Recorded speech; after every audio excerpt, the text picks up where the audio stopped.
After this, Jesus went about in Galilee. He would not go about in Judea because the Jews were seeking to kill him. Now the Jews' feast of booths was at hand. So his brothers said to him, "Leave here and go to Judea, that your disciples also may see the works you are doing. For no one works in secret if he seeks to be known openly. If you do these things, show yourself to the world."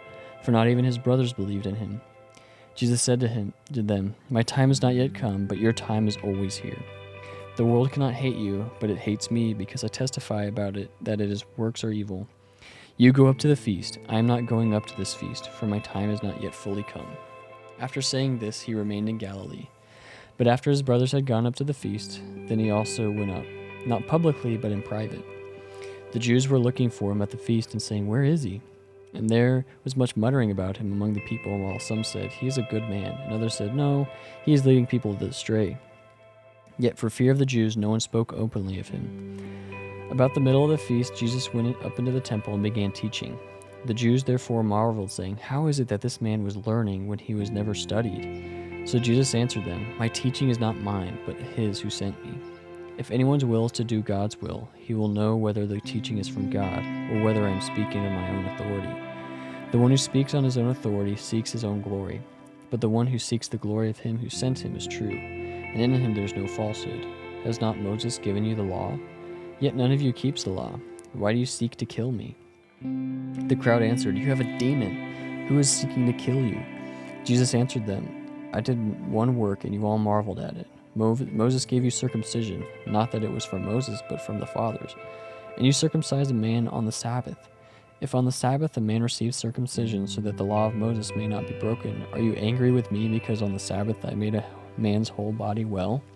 Do not judge by appearances, but judge with right judgment." Some of the people of Jerusalem therefore said, "Is not this man whom they seek to kill? And here he is, speaking openly and saying nothing to him. Can it be that the authorities really know that this is the Christ? But we know where this man comes from and where the Christ appears. No one will know where he comes from."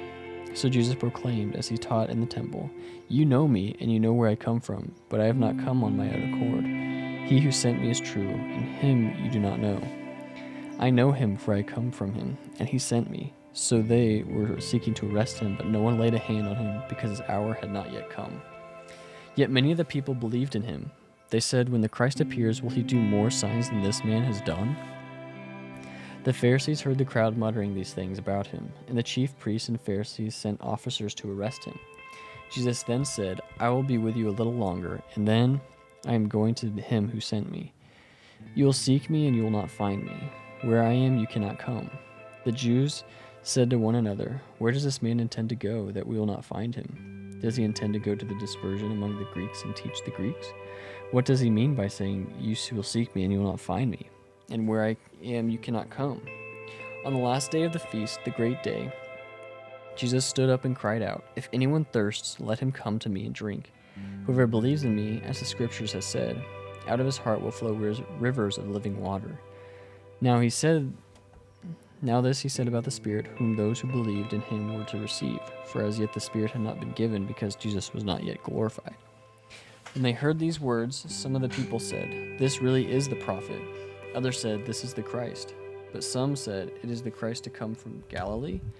Has not the scripture said that the Christ comes from the offspring of David and comes from Bethlehem, the village where David was?" So there was division among the people over him. Some of them wanted to arrest him, but no one laid hands on him.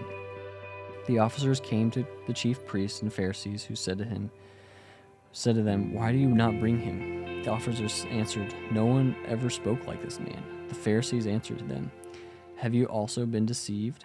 Have any of the authorities of the Pharisees believed in him?